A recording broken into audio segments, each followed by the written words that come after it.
And we're going to start with one of the more, um, I don't know if this is humorous, but this is definitely an interesting.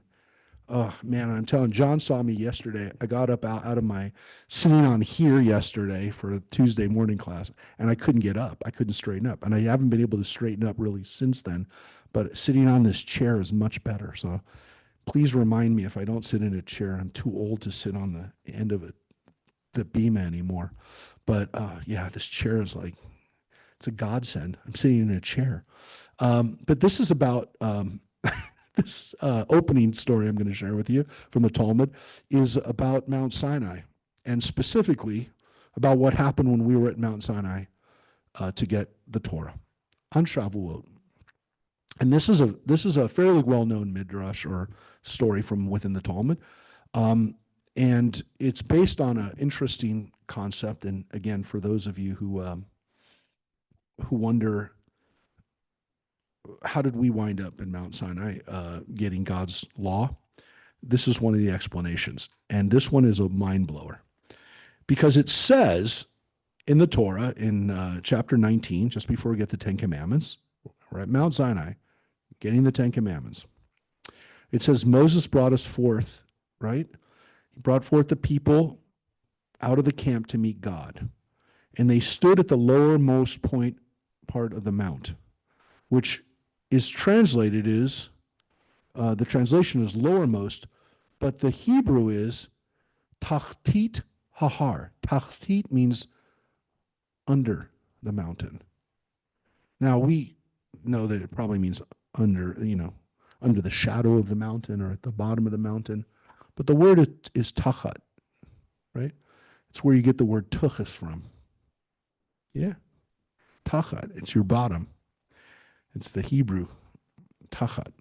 So tuchas means your bottom. So when you're sitting on your bottom, and that's what I'm thinking about right now, yeah, this is what you're supposed to do. But yeah, underneath the mountain.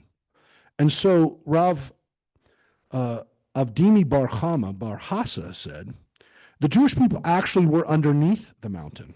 Why? Because the Holy One, blessed be He, overturned the mountain above them like a tub, which means the mountain was actually kind of hollow. Bless you. So the mountain was turned over, and if God said to them, if you accept the Torah, excellent. And if not, this is your coffin. You're buried in this. This is not what you expected. You expected a beautiful story of the people saying, we love the Torah. We love the Torah. It's great. That's not what the rabbis just said. The rabbis literally just said, we had no choice.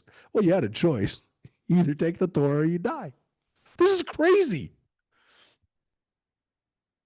Rav Aha Bar Yaakov said, from here, there's a substantial caveat to the obligation to fulfill the Torah. How can we be expected? You make a deal with somebody, and the deal is you either take my deal or you die. That's not a deal. So the Jewish people can claim that they were coerced into accepting the Torah, and it's therefore not binding. Rava said, even so, they again accepted it willingly in the time of Ahasuerus. As it is written in the book of Esther, the Jews ordained and took upon themselves and upon their seed and upon all such who joined themselves to them, as it says in the book of Esther, we will do this now. Now. It says the Jews ordained what they had already taken upon themselves through coercion at Sinai. So what they're saying is that 1,000 years later, after Mount Sinai, the Jewish people in the diaspora in Persia said, we have taken on themselves. Now, again, you could say, well, they took upon themselves the tradition of Esther, of the book of Esther, of Purim. But the rabbis understood, and they see and hear in these words, and I'll show you again. This is the line from the book of Esther. It says the Jews took upon themselves, right, to observe Purim, right?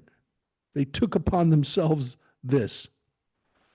But the rabbis interpret it, they didn't just take that, they took all of it. And so Jews, according to the Bible, have accepted the Torah willingly.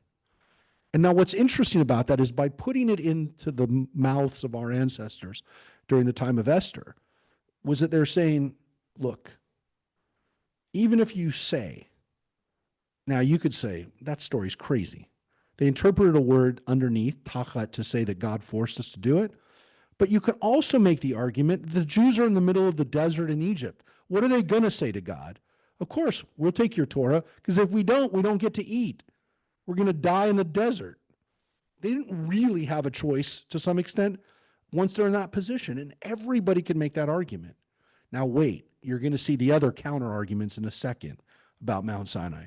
But I wanted to start with this one first, because what it says is that the Jews, even if you say they were forced into it, or they were led to it, or God literally forced them to do it, by the time of Esther, we took it upon ourselves willingly. And that's about the latest date. Remember, that's the latest thing that the Torah really kind of accounts. Now, we believe that the book of Daniel was written even later. The book of Daniel was written maybe 100 years after Esther. The events of Queen Esther took place during the time of Achashverosh, during the time of Xerxes, which is around the time of Alexander the Great. And so for the rabbis, that's like the latest, right? The book of Daniel takes place about 100 years before, during the time of Nebuchadnezzar. That's when Daniel lives. Again, we think Daniel was written later, but for the sake of it, chronologically, the rabbis would say Esther was about the latest that we have an occurrence in the Bible. And if Jews take on the Torah, take on the responsibilities willingly, 1,000 years later, they're still taking it on. What does that tell us? It means that we did it willingly. And not only did we do it willingly, that we're doing it in the diaspora, and that we're doing it even in a book where God isn't mentioned once. Because as we're going to see on the Tuesday morning class, because we're going to be reading Tuesday mornings, the book of Esther for the next few weeks. That's not going to change, folks. We're going to read Esther from now until the end of June. You will see that God's name is not mentioned one time in the book. And the rabbis knew that. They didn't say it. They didn't want to say it. As a matter of fact, they say that God is kind of in the book of Esther. He's in the background. He's doing stuff, but you just don't see him. He's Esther. He's Hester, which means hidden. They played off of her name. But what's interesting about this is that the rabbis knew that the book of Esther does not mention God, and yet the people take on the Torah, they take on the obligations, they take on the mitzvahs in a book that doesn't mention God one time. So if you want to say that, well, they're in the face of God, they're literally standing at Mount Sinai, God's there on the mountain, they had no choice. No, doesn't matter. We took it on ourselves. And it's where we get this very famous phrase, Na'aseh v'nishma, that God basically gave it to us, and we did it. We took it upon ourselves. We said, we hear it, and we're going to do it. And this is why we start with this text. But we also I want you to see how crazy the rabbis will get with Midrash on here. That's kind of the end of that part of it. But I will tell you, I just want to share with you this one last part. I'm going to share with you this part right here about Mount Sinai. And this part here is actually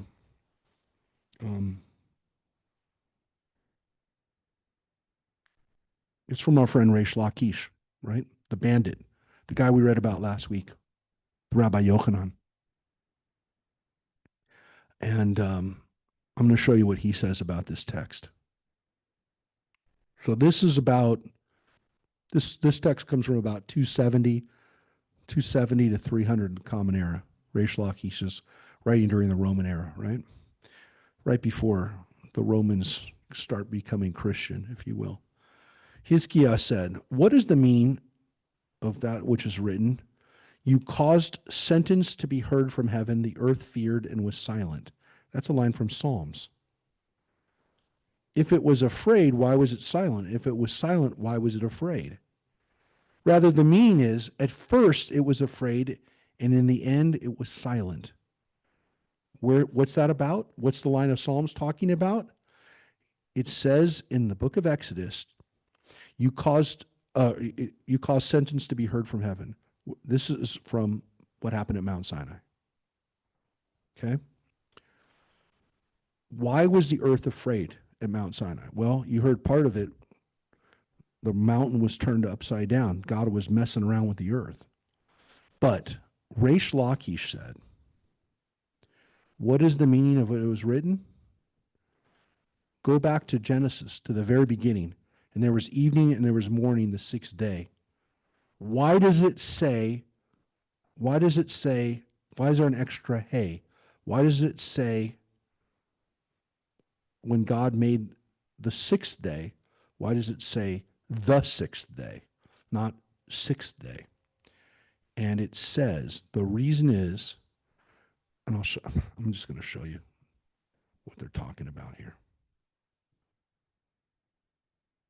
This is what Reish Lakish's teaching was. When God made the human beings, right? It says God saw, right? God saw all that had been made, and it was very good. Vayhi erev, vayhi voker, yom hashishi. Okay? It doesn't say, Mike, are you paying attention? It doesn't say yom shishi. It says yom hashishi. So I'm just explaining the linguistic. You have to learn the linguistic lesson. Why is there an extra hey on the sixth day? This goes back to what Reish Lakish is going to teach. The hey is there because the Holy One, blessed be He, established a condition with the act of creation. And God said to them, if Israel accepts the Torah on the sixth day, you will exist. And if they do not accept it, I will return you to the primordial state of chaos and disorder. Therefore, the earth was afraid until the Torah was given to Israel, lest it be returned to a state of chaos. Once the Jewish people accepted Torah, the earth was calm. Reish Lakish just said that until that moment at Mount Sinai, creation wasn't sure it was going to exist. I mean, the earth, everything that God created. By that sixth day, everything has been hanging in the balance until this moment. If Israel doesn't accept the Torah, now you heard the first Midrash, the first explanation is that we're going to die if we don't accept the Torah. Reish Lakish actually just said the entire universe is going to unravel if we don't take the Torah. Do you understand that? That's what Reish Lakish said. That's what this bandit, this gladiator turned rabbi said.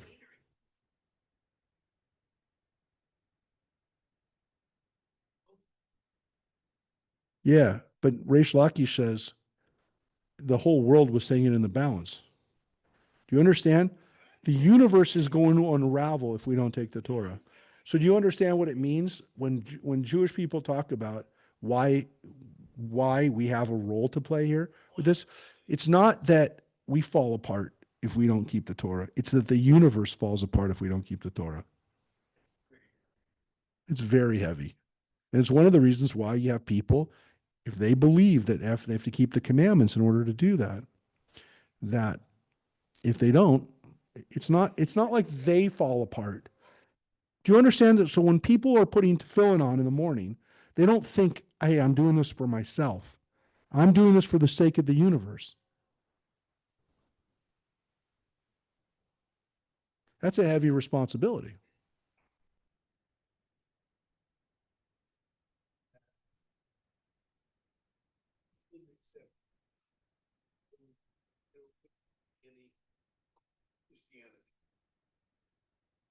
Yeah.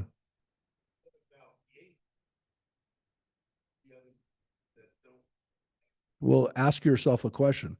What would the world look like if there wasn't these teachings? Would the world exist? Everything would unravel. But one can make the argument, if Judaism doesn't exist, if the people don't take the Torah, and then later Christians don't exist, who build off the Torah and who are teaching people ethical monotheism and teaching people the Bible. And again, you can make the argument, okay, they're not teaching people this, but you didn't know this until a few minutes ago. Look, I don't believe, obviously, if I don't keep kosher, that the world's going to unravel. I don't believe that. But I do believe that if the Jewish people hadn't kept the Torah, our planet would not exist. Now, you could say, well, history would have followed a different trajectory, where things would have been different. But I can tell you this: if we had a world which didn't have Christianity and Judaism in it, I would not want to live in that world. And I will tell you why. Because we saw what the world looked like, and we've seen countries that have given up religion. And the Soviet Union was one example of it. And I saw the Soviet Union before it collapsed. That was a hellscape, my friends. The people there were so relieved when that system fell. It didn't take us conquering the country, right? We never fired a shot in the Soviet Union to have it collapse. But once the people were able to live without that kind of, again, a country that was very anti-religion. That's the most recent example. Would not have liked the whole world to look like that. But you don't, again, I'm saying that because you saw it. All of us lived through that. Not all of us went to the Soviet Union, but you've seen pictures, you've talked to people who lived under that regime. But obviously, when the rabbis are writing this, they're writing in the Roman Empire, where if the Roman Empire decided to throw you to into gladiator combat, that's what you did. You didn't have a choice. We're taking you, we're arresting you, we're putting you into an arena, and we're going to humiliate you, and we're going to watch you die. And thousands of people are going to watch it and celebrate that. Now, I want to ask you something. Would you like to live in a world like that? Because I wouldn't. As much as I imagine and would love, and we all went to see Gladiator and all these Roman movies, would you like to live in a society like that? Because I wouldn't. I wouldn't. And again, Christianity, Judaism, Judeo-Christianity values beat that back. So look, we have to create media, movies and television. I love the show The Vikings, which is partly I love that show The Vikings because I love the Vikings. But I love the tension between Christianity and paganism that existed because the Vikings didn't become Christians until the 900s. I'm pointing to Glory over here, who's our Viking maiden. No, but they were one of the last empires. The Vikings were one of the last empires. The Lithuanians and Latvians actually were the very last in Europe to embrace Christianity. But you see this in Mary's ancestry. I mean, you can see the tension in the way they show it in the television show, because, there's this tension between it. And, look, one of these guys who becomes an anti-pagan Viking, he becomes anti-pagan because he watched his brother be sacrificed in a human sacrifice. It's a wonderful thing to play out, because they were engaged in human sacrifice. There were human sacrifices. What if it was your beloved brother that got sacrificed? That could make you nuts. And then the guy ends up killing pagans. It's kind of like, he's a bad dude, but you understand kind of why. So when you think about that stuff, when you actually apply that to the world, and again, I know everyone's going to say, well, Christians were responsible for crusades, and there's other stuff, horrible things that were done in the name of the church, and this. I know that. I'm not discounting that.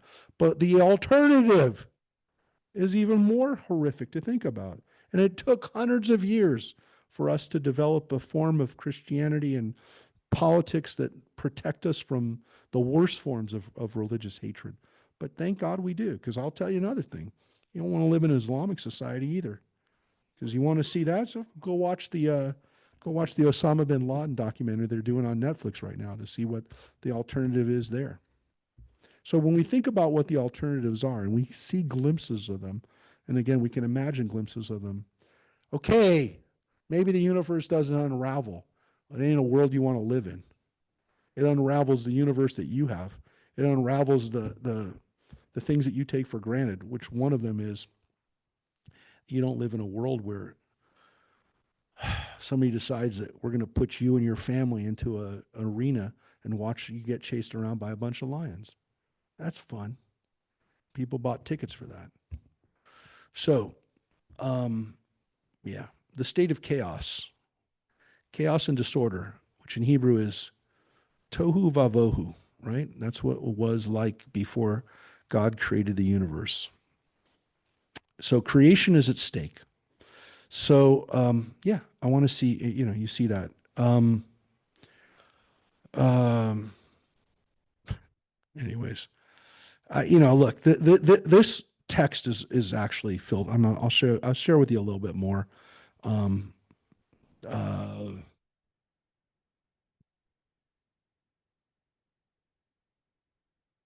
I'll just show you this one. There's so much here. It's all good. But here's one. Um, Look at this one. This is the next paragraph. Rabbi Simlai taught, when Israel accorded precedence to the declaration, we will do, over the declaration of hear, we will hear. What are they talking about? It says in the Bible, God, the people, when God says to them, will you do the Torah? They say na'aseh before they say the word nishma. They say we will do it before they say we will hear it. So we said we'll do it even before we heard what was in it. We trusted God in that moment. 600,000 ministering angels came and tied 2 crowns to each and every member of the Jewish people, one corresponding to Naaseh, we will do, and one corresponding to we will hear. And when the people sinned with the golden calf, 1,200,000 angels of destruction descended and removed them from the people, as it is stated in the wake of the golden calf, right? And the children of Israel stripped themselves of their ornaments from Mount Horeb onward. Rabbi Chama, son of Rabbi Hanina, said at Horeb, they put on the ornaments, and at Horeb they removed them.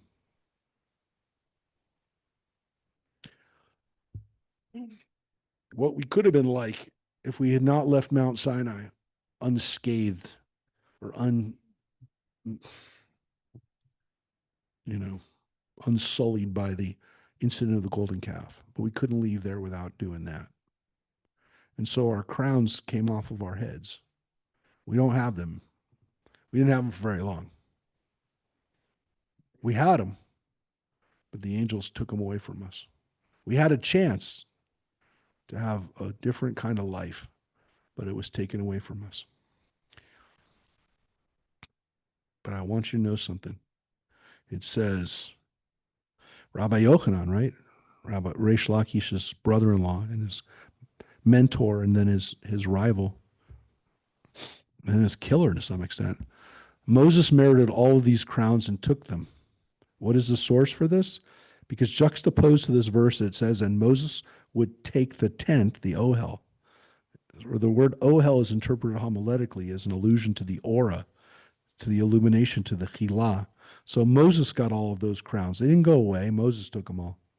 Moses had them. Well, that's one possibility. But his brother-in-law, Reish Lakish, had another. Reish Lakish said, in the future, the Holy One, blessed be he, will return it to us, as it is stated. And the ransom of the Lord shall return and come in with singing into Zion, and everlasting joy shall be upon their heads. That joy they once had will once again be on their heads.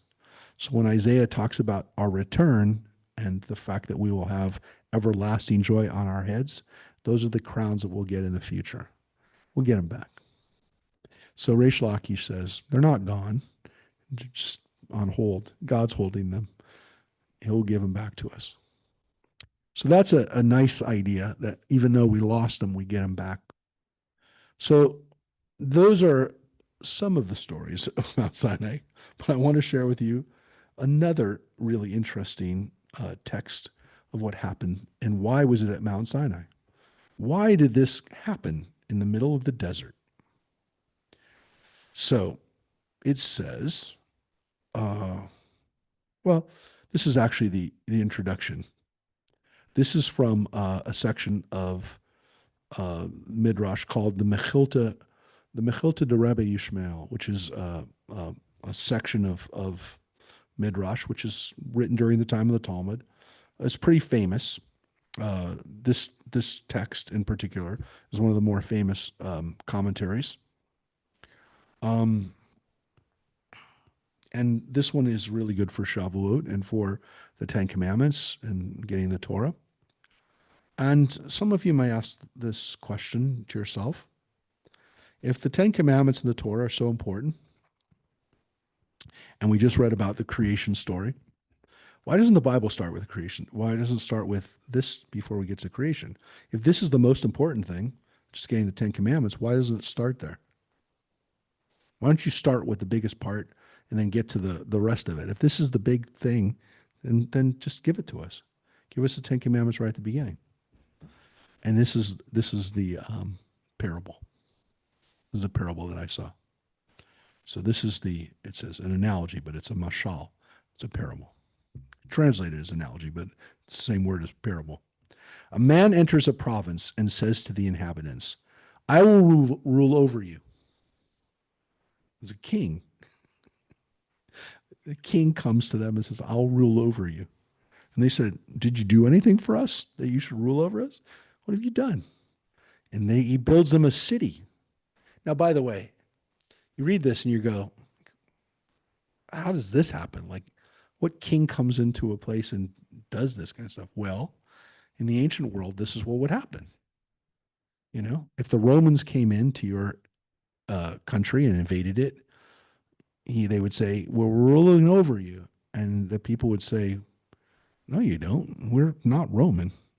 And then the Romans would say, well, let's do some stuff for you. Let's build some infrastructure. They had to. And by the way, the Persians did the same thing when they conquered a place. So this is not like craziness. This is what happens, right?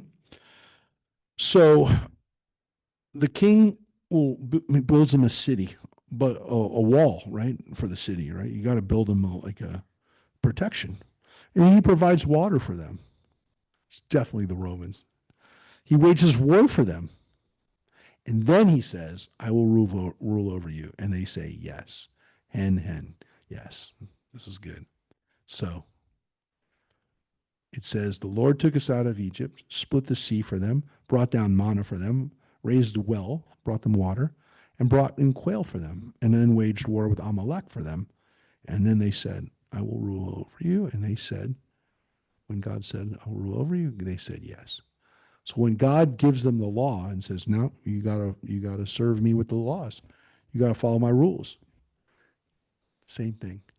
God had provided for them, and they said, okay, we see you're powerful. So you could say, well, what about the whole book of Genesis that came before? The rabbis don't really get into that, right? They would say that's the prequel, that's the prologue, that's the part of the story that isn't really a justification for God. It's a justification for why we're here, how we wound up in Egypt. But the rabbis just basically said that everything that came in the first 15 chapters, well, actually 18 chapters of Exodus, that's what proved that God was our God and that we were going to follow the rules. Exodus from 1 to 18, or let's say 1 to 18, from 10 to 18, after Moses is there in the land and doing the miracles and those kind of things. But really, it's coming out of Egypt. It's the Red Sea. When God does all those things for us, then we're going to say, of course, God, you're our king, and we're going to follow the rules. But that's not the main part. The famous part of this is this one.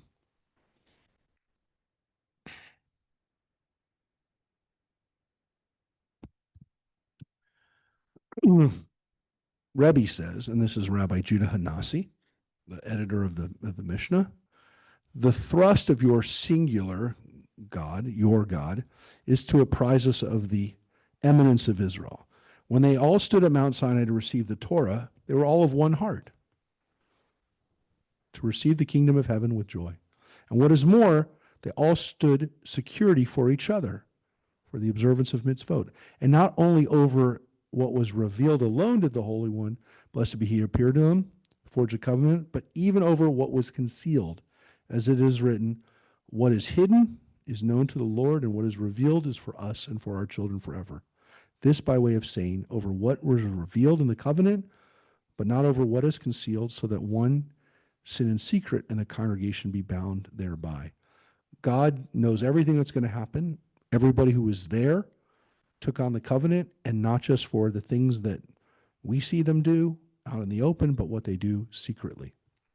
Now, this part tells us that when God says that God alone, there's one God, and God took us out. I'm the Lord who took you out of the land of Egypt. Why does it say that? That's not one of the commandments. It says that God took us out of Egypt right at the beginning of the Ten Commandments. Because he appeared at the Red Sea as a hero waging war. The Lord is a man of war. That's what it says in chapter 15, the Sea of Reeds. And at Mount Sinai is an elder full of mercy. Now, wait a second. So in chapter 15, God is like a man of war. And then at Mount Sinai, God is like an elder full of mercy. He looked old at Mount Sinai, but he looked young 5 chapters earlier. 7 weeks earlier, he looked like a young man. What's going on here? Is it the same God? And this is important because otherwise there would be an opening for the other people, for the nations of the world who say there are 2 deities. Now, there's a secret right here. This is telling you that they were already dealing with early Christianity.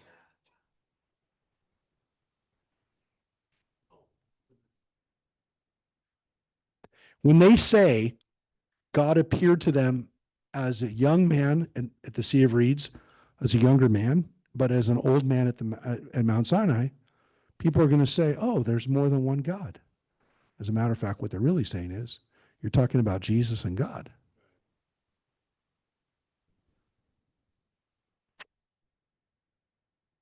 But what they're saying is, again, there is only one. I am the Lord your God. It was I at the Red Sea, and it is I on the dry land. It was I in the past, and it is I in the time to come. I in this world, and I in the world, in the time to come. I in this world, and I in the world to come. As it is written, see now that I am he. Which is a line from Isaiah. And until you grow old, it is I. Thus the Lord, ruler of Israel and its Redeemer, the Lord of hosts, I am first and I am last, which is also from Isaiah, who wrought and did in the caller of generations from the beginning. I, the Lord, am first, and with the last it will be I. This is an entire rant about Christianity. And it's 2,000 years old. So you can see, even before Christianity had finally emerged as a religion, already early in its days, the rabbis are arguing with people who are saying, yeah, it seems like there's more than one God, even in the Bible. They're saying, no. These 2 stories take place right next to each other. Chapter 15 and chapter 20. There's no God didn't age during that period. God, it looks differently at different times. It's the same God.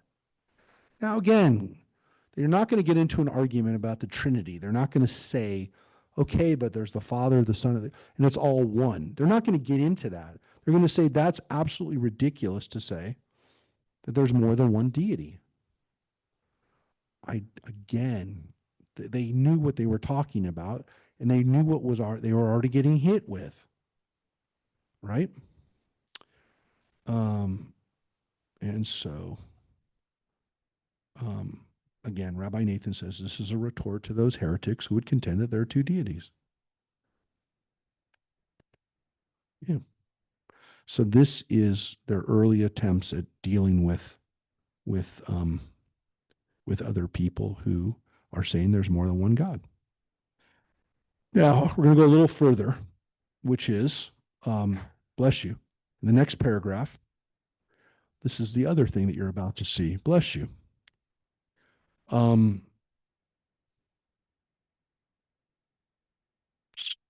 This next text is this next paragraph is a little confusing, but it's basically saying that God The mountains shook and the hills quivered. This is all based on the fact that, again, the planet went crazy at Mount Sinai. The mountains even went crazy. These different mountains are mentioned. And the rabbis take from this very famous, and I'm going to share you with this. This is the main part, bless you, this text. And this is an interesting one for so many reasons. It was written, right, that the mountains, all these other mountains were moving too, because the nations of the world were solicited to accept the Torah.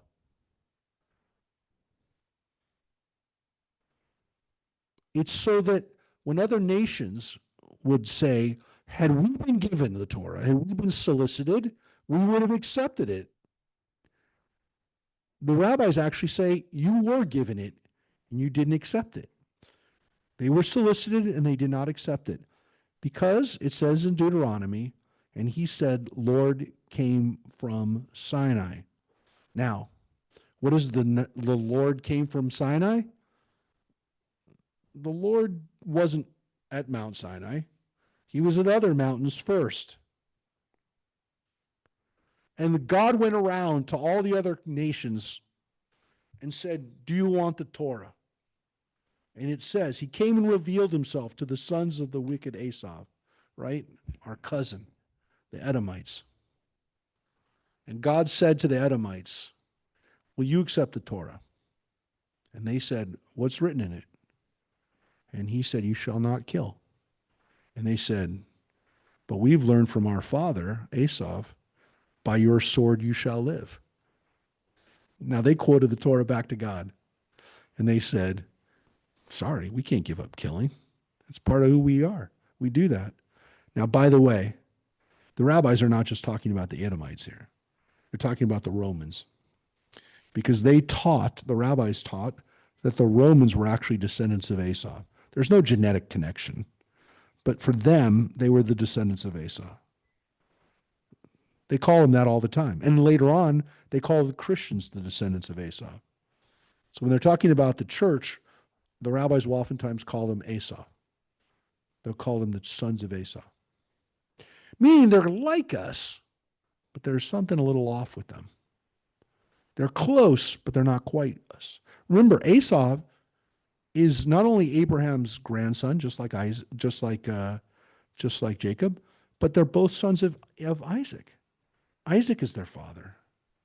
So we're a common ancestor with them, even closer. They're our closest cousins, which is basically saying that the Romans were our close cousins, which is pretty, if you think about it, pretty arrogant for the Israelites to say, for the Jews to say. When we come in contact with the Roman Empire, we're saying, yeah, they're kind of like us. They're a little different, though. That's pretty audacious. The Jews are comparing themselves to the Romans. They're our cousins. They're not your cousins. You'd like to think that they're your cousins. You like to think that they're almost like us, but not quite. But they looked at the Romans and they said the Roman Empire they must got something right, but there's something missing, right? They don't have the Torah. They'd be great if they had the Torah, but they're like their ancestor. They're like Esau. But that's not the end of it, because God went to other people. God went to Ammon and Moab, right? The Ammonites and Moabites, who are our cousins, but through Lot, right? They're related to Abraham, but they're not as close. But remember, King David was the great grandson of Ruth, who's a Moabite. And Solomon's wife was an Ammonite. King Rehoboam was part Ammonite. So these people were not too far away. But God asked them and said, will you take the Torah? And they said, what's in it? And he said, you shall not commit adultery. And they're like, no, that's not good for us. We're the children of incest, as it is written in the two daughters of Lot conceived by their father. Now, that's not exactly adultery, but it's not cool. It's not cool sexual behavior. So they're like, oh, we can't keep the Torah. Our whole background is crazy, incest. It's crazy sexual stuff. We can't take the Torah. So they passed. He came. This is an interesting one. He came and revealed himself to the Ishmaelites. And asked them, will you accept the Torah? Right? These are the descendants of Hagar, right? Through Abraham, too. The ancestor of the Arabs. The ancestor of the Arabs. Well, they want to know what's in it. And he said, God said, you shall not steal. But they said, but this is the blessing by which our father was blessed. It's written in Genesis, and he, Ishmael, shall be a brutish man. And when he came to Israel, when God came to Israel, well, wait, I won't finish that. Yeah, let me explain that. So Ishmael, it says, your father is, your ancestor is a brute, meaning he's going to steal and he's going to hurt people. And he says, we can't do that. So they quote the Torah back, right? They say, we can't take the Torah. So then God comes to Israel, right? And he says, in his right hand, the fire of the law for them. And they all opened their mouths and cried, all the Lord says we shall do. Naaseh, and we shall hear, Benishma. And thus it is written in Habakkuk. He stood and measured the land. He looked and dispersed the nations. And so the rabbis say, yeah, look at what it says in the prophet Habakkuk, that he stood and measured the land and he looked and dispersed the nations. Yeah, the other countries had their chance and they didn't take it. They didn't want it. Now, the rabbis go a little further here. What do you mean?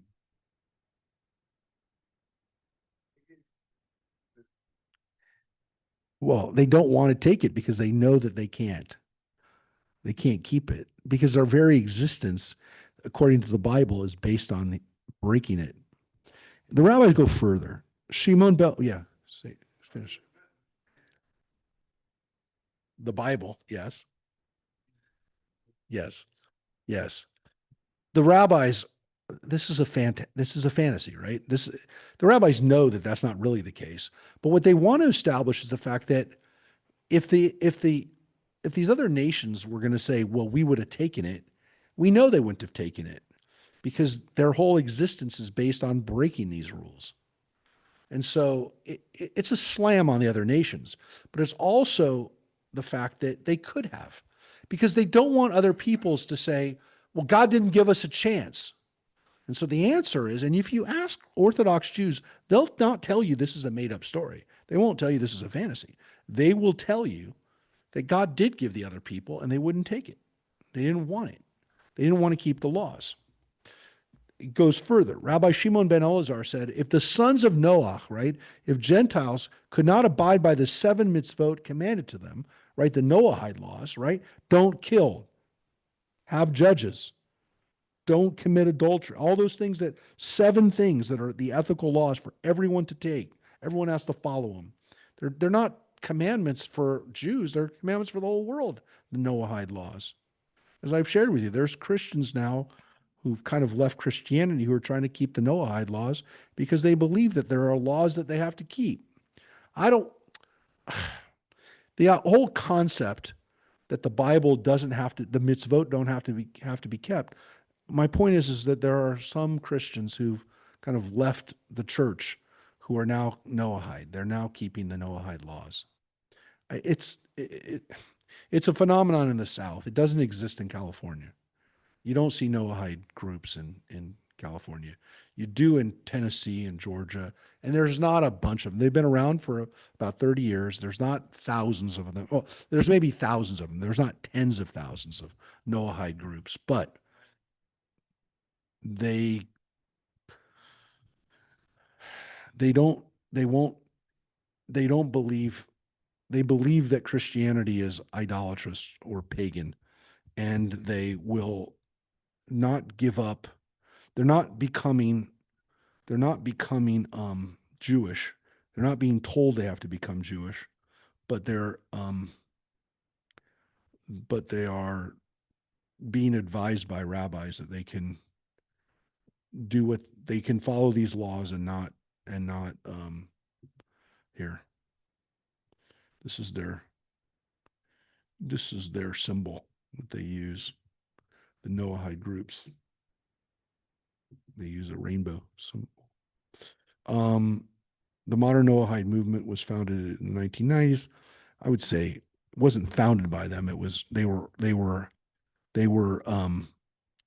advised by them. A lot of these, and I've talked to some of them. They didn't. It's not like some Chabad rabbi came to them and said, you got to become, or you got to become Jewish. But here, I mean, it's going to talk about this Wikipedia article talks about what some of them in the Philippines, but there is a there. I mean, look, they've been written about. The New York Times did a story about it years ago.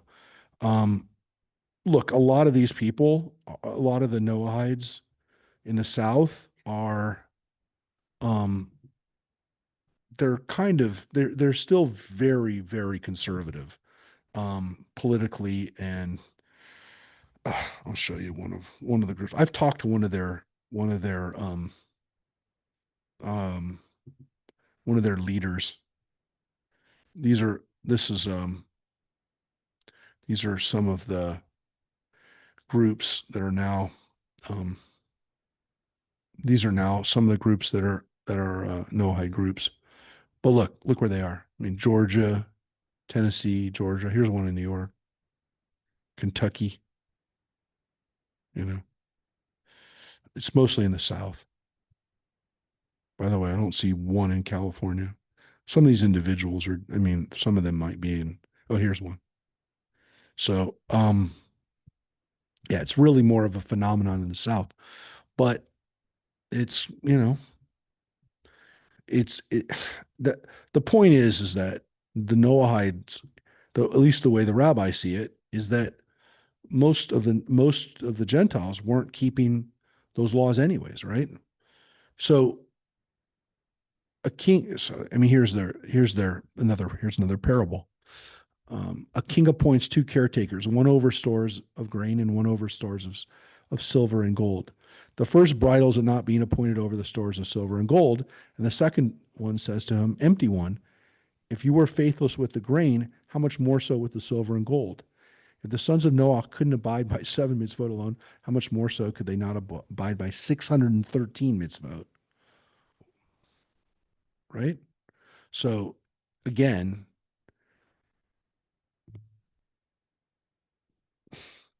they can't keep them. They can't keep seven. So why are we going to give 613 to them? Now, it's a fairly arrogant, and this is kind of where you get, well, isn't this talking about chosenness?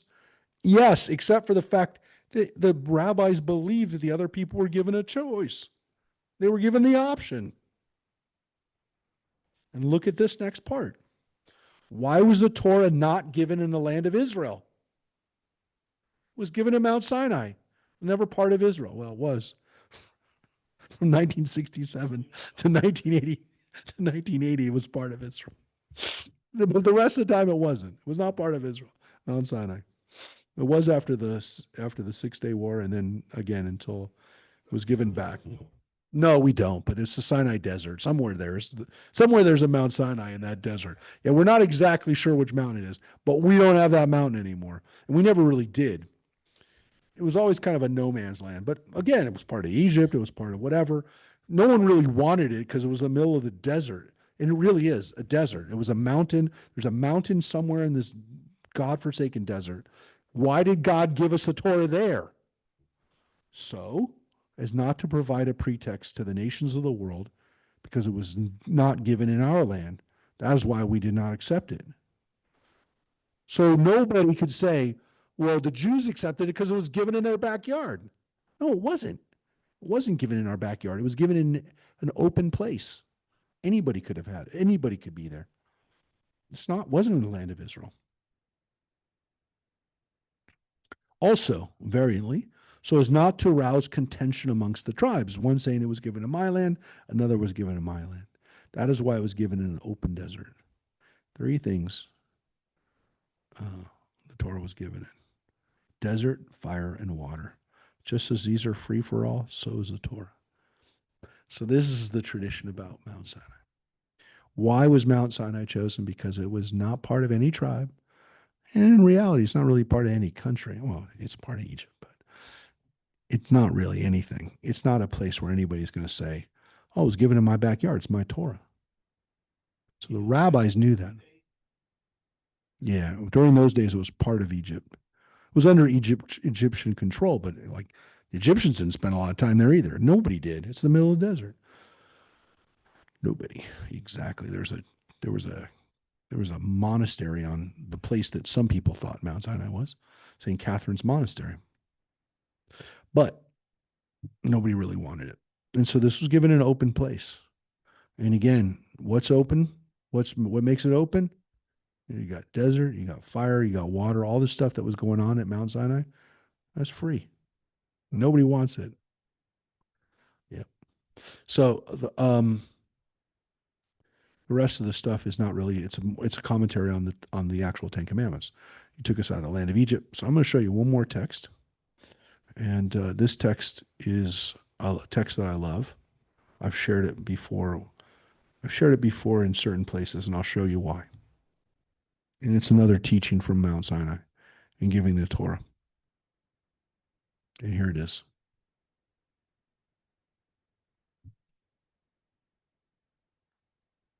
Yeah, it's pretty emotional for me when I think about this because um, so this text is from the Midrash, from Midrash Tanhuma, which is another collection of texts, which again from the time of the Talmud, it's about 2,000 years old.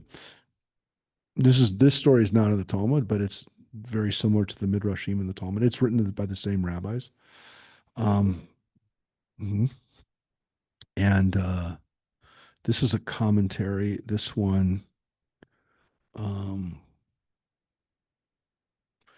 is actually based on not from the stories at Mount Sinai, but from parts that come from Genesis.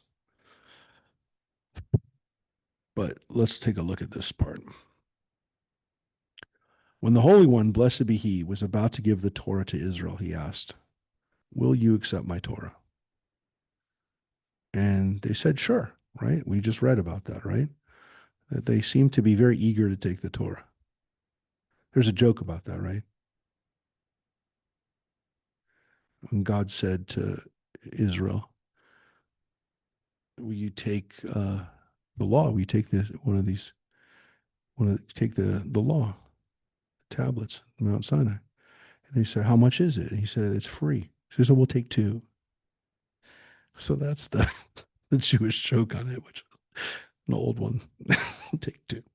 So, and yes, and Mel Brooks dropping one of the things, and he changes it.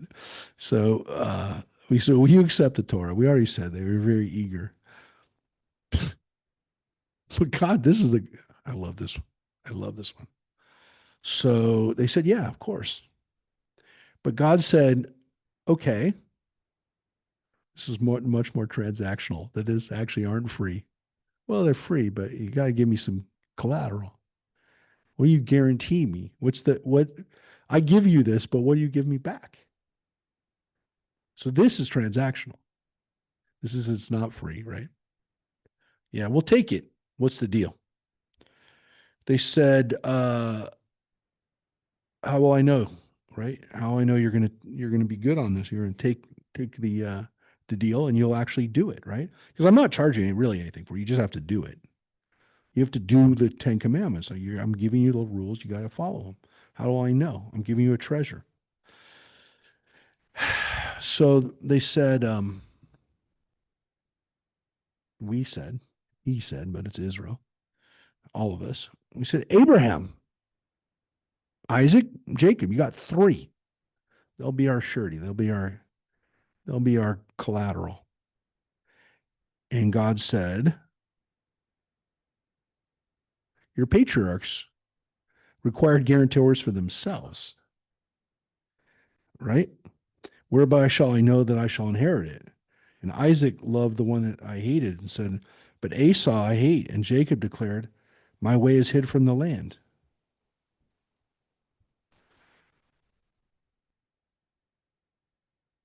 God said, I already own them. I gave you all three of them.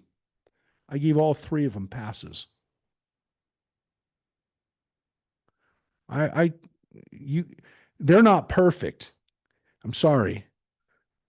How do we know? Because Abraham showed his lack of faith in me by asking me, am I really going to be with you? Right? He asked me that in chapter 15. And Isaac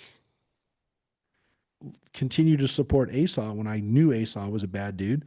And he continues to, he continues to be a bad dude through the Romans.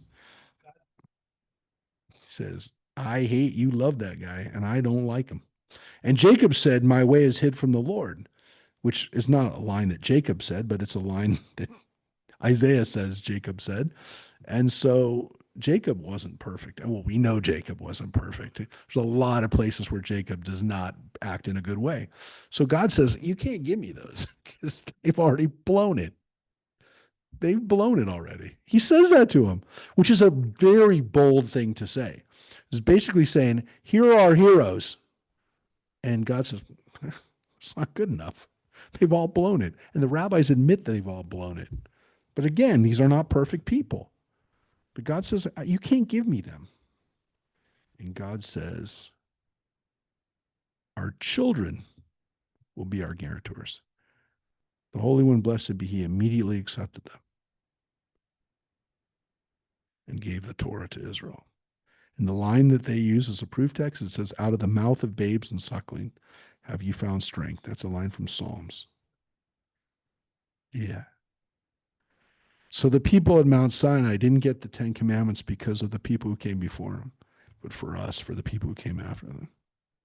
And there's some extent that every generation, they're the guarantors for the Torah.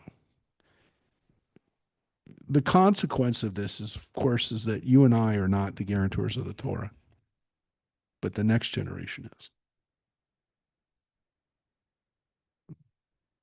No, we're holding them for the next generation. And so what's so powerful about this is the understanding that it's you know, to some extent, we're holding it. And if our ancestors weren't good enough, Abraham, Isaac, and Jacob weren't good enough, guess what? I'm not good enough either. So don't say I'm a guarantor of the Torah. Our next generation has got to do better, and they're the guarantors. And the hope, of course, is that again, in some ways, aspiring to that will keep it going. But nobody ever thinking that they're good enough to hold the Torah. It's my Torah. No, you're holding it as a guarantor for the next generation. So I shared this at my oldest daughter's birth, at her baby naming. I shared this midrash, which I believed at that moment was finally, I'm fulfilling that. But again, everybody understands that it's not us, it's the next generation that are the guarantors for this. And that's why, again, whether they're our kids or not, the kids, that are going to lead services not this Friday, but next Friday at our temple are the guarantors. And then it'll be the chance for their kids. Because the reality is that we've all screwed up already. None of us are, not one of us are as good as Abraham, Isaac, and Jacob. And if they weren't good enough, you and I aren't good enough. It's not our Torah. Yeah. So again, there's something really powerful about this that number one, nobody's expecting you to hold it and fulfill it by yourself, or that you're the guarantor of it. You're not. Maybe you were when you were a little baby, when you were a pure baby, but you're not anymore. The purity of those kids is what gives us the ability. Yeah. Yeah. Yeah, because this is not the midrash that we shared was the narrative midrash, which I find interesting, and I like the narrative midrash because there are these nuggets in there, but I also like it because it gives us the stories that we're missing from the Torah, and sometimes the midrash are more popular than the actual Torah stories. So sometimes they're really well known, and some of them are really well known, right?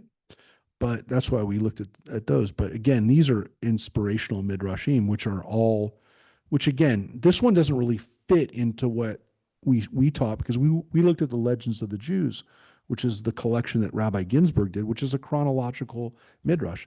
This is this. Where does this even fit? I mean, I guess you could say it fits at Mount Sinai, so it might be there. I mean, he very well would have included that there. But this isn't really about one person in particular. It's about all of us.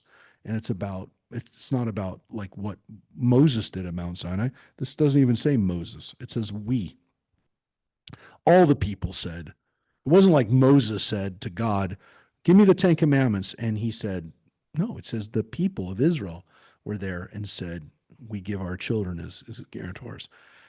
It's a very powerful idea, which again is not, you know, I mean, essentially you could say, well, why didn't they say we guarantee it ourselves?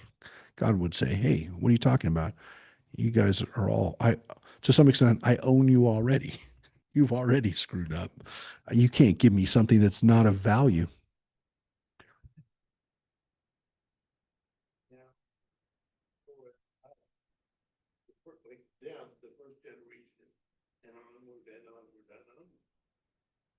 Yeah. So so that is the last thing that we're going to actually share, Mike. But I like this idea that it's not you and I, and it's not our ancestors, but it's the future that guarantees it. Because in reality, of course, that is what guarantees. Yeah, unfortunately though, you know, the, unfortunately the concept, I don't think I don't think I mean kids can I don't think they can get it. I think kids because I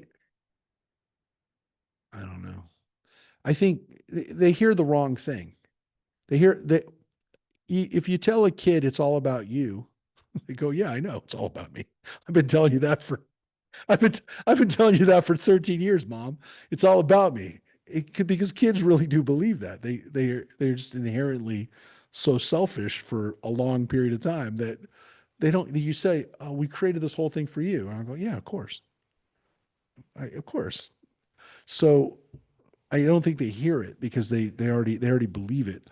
It's when they get to a point where they know that they're not. It's whatever that age is where you realize it's not all about me. You mean the whole world wasn't created just for me? Whenever that moment is that you realize that this world is going to continue without you, I don't know how, but that's a good question. At what age do you learn that? At what age do you learn that? No, no, that's no, that's true. That's true. It definitely takes longer for the last born to get that message. There's no doubt. There's no doubt. But there is a time when people realize at some point, probably again, I don't know if it's 20, I don't know what age it is where people start thinking about it can't be all about me. And to some extent, it's not going to be about all about me. Maybe.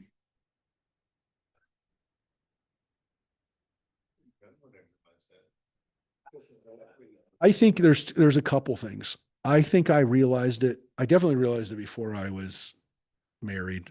Uh, I think I realized it. I think I realized it. I could be wrong. I might be overstating this, but I think about it and it was weird. There was a girl in my high school who got killed in a car accident when we were in high school. And I wasn't super close with her. I knew her. We were friends. She happened to be a Jewish girl who, had a lot of similarities. And I mean, we weren't super close, but we were in the same circles. She got killed. It was horrible. And I think it's just the first person like I really knew well. I had a counselor at camp, I remember, who died when I was young. That really bothered me. He died of cancer. Super nice guy. And that stuck with me. But this losing, and maybe that even happened after, but she was the first person my age who died that I knew well or knew well enough that it just hit me. I'm like, oh, you can be dead. And I think that's what hit it. I think that's when it hit, when I got hit with that mortality. Scared me, scared me. Yeah. Mhm.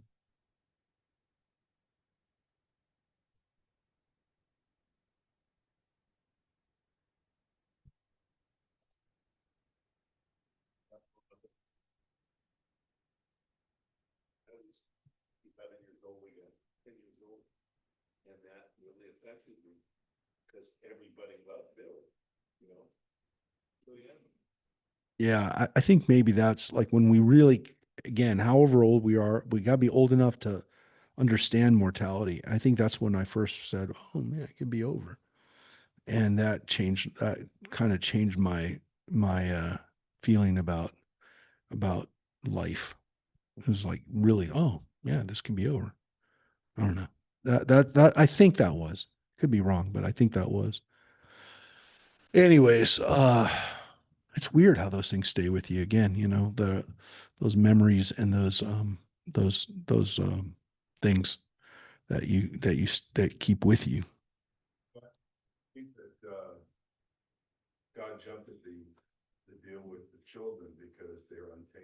Yeah. Yes. Yeah, they're pure. Exactly. That's the thing. What do you have that I don't own yet? Yeah, but I don't own it yet. I don't own it. Those kids are pure. They haven't screwed up. They haven't done anything where I can say, "Ugh, you know, this, maybe this one is pure. This one's pure because we assume every kid is pure. And so these children, maybe they'll get it better than you did. Or you think Abraham, Isaac, and Jacob were pure. No. No.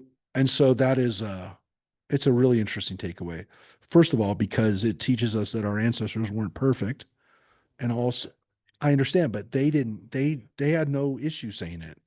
I mean, they had to. They want you to know that. And they want you to know that the Torah wasn't given for our ancestors. It was given for our children, for the next generation. It wasn't given for the past, it was given for the future. And the future relies on it. Now, the weird thing is that they also taught that the past relied on it because everything relies on it, the past and the future. The universe was going to unravel. Time itself would have unraveled if that hadn't happened. Now, how does it get to us? You've already read this because this is the way Pirkei Avot opens. Moses received the Torah at Sinai. He transmitted it to Joshua, Joshua to the elders to the prophets, and the prophets to the men of the great assembly. And then they taught us, right? And then we read the rest of Pirkei Avot, which we did a few last year. Yeah, yeah. And that's the first teaching, right? That's the one for the men of the Sanhedrin, the great assembly. Be patient in justice and be patient in justice, right? Raise up many disciples, right? Raise up many students or disciples and make a fence around the Torah, protect the Torah. So again and again, they get good, right? The next one is Al Shlosha Devarim, Al HaTorah, Al HaAvodah, Al Gemilut Chasadim. And we got into this. We read Pirkei Avot. You read all these, right? The rabbis taught from that point on because it was handed down to them. So it got to them from Mount Sinai to pass down to the generations. So it got to us, um, and of course the rabbis taught it got to us through them too, because it goes from the elders to the prophets to the men of the great assembly, and then to us. So no, what they were talking about literally was what they were engaged in, which is making sure that you and I don't break the Torah laws.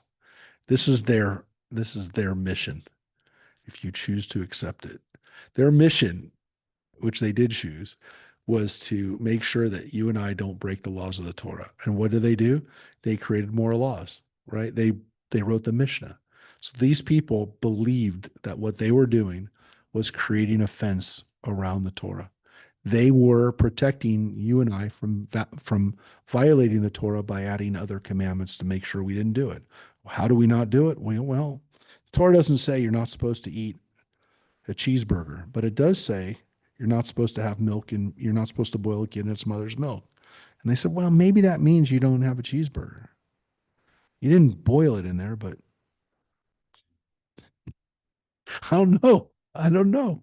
But they definitely taught, the rabbis taught, you don't have a cheeseburger. Did the Bible not have a cheeseburger? I don't know. But they did have that law which said you don't bake with it, you don't bake meat with it, you don't boil with it, you don't spread it on top. And that's why they interpreted not boiling the kid with some. It doesn't say it. Doesn't say it.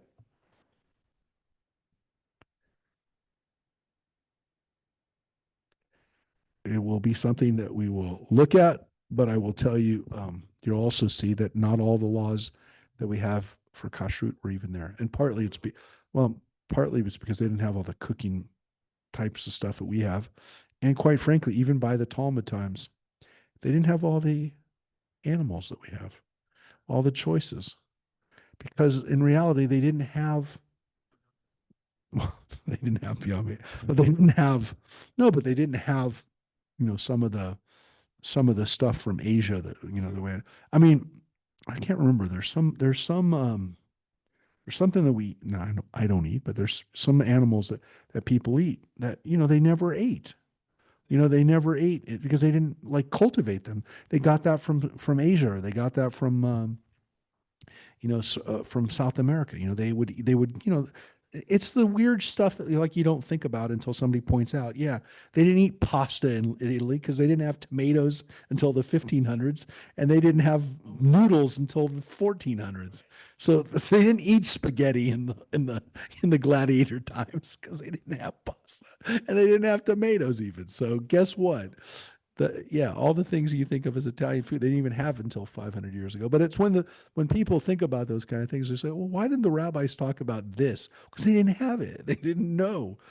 They never came in contact with it. So it's hard for people when they look at it and they go, well, that's not in the Torah. And then they go, well, that's not in the Talmud. And I go, yeah, because that wasn't the end of it.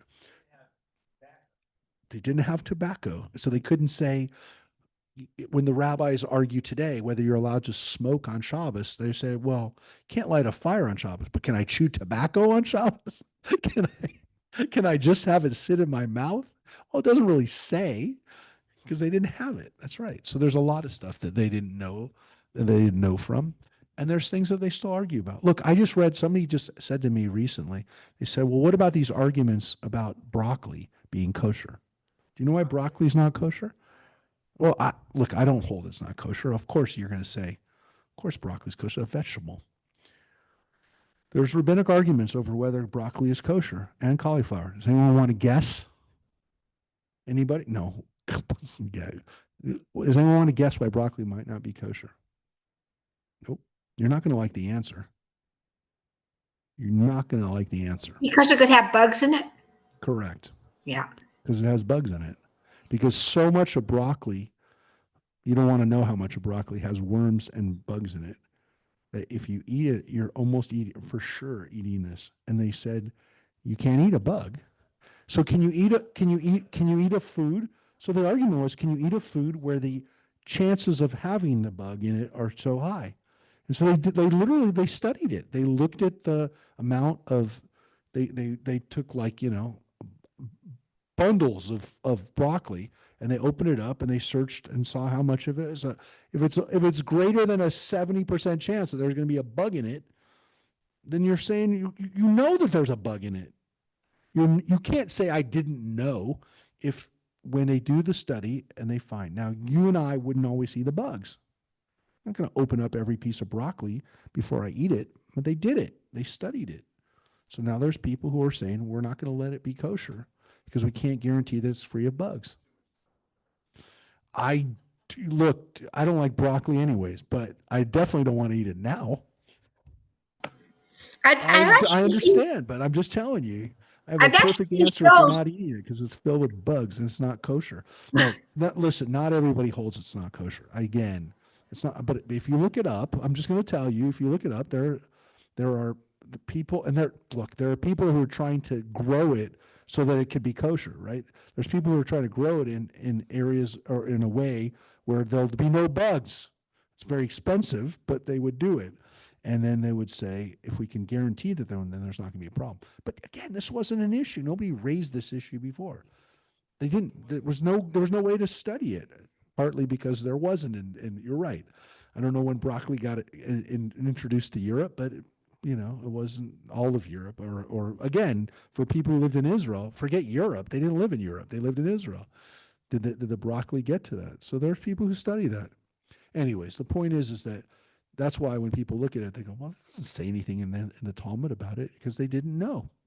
So as we always tell people, or as I try to remind people, the Torah and the Talmud and all these texts, the Torah is not the last word, it's the first word, right? That's where people get mad because they go, well, wait a second, it's got to be the first and last word. No, it's not. It's not the last word. And if anybody says it's the last word, you're not being honest because you know that if you're reading what the rabbis have just taught you about it, 2 weeks ago on the internet, then you know it's not the last word. It's the first word. It's not the last word.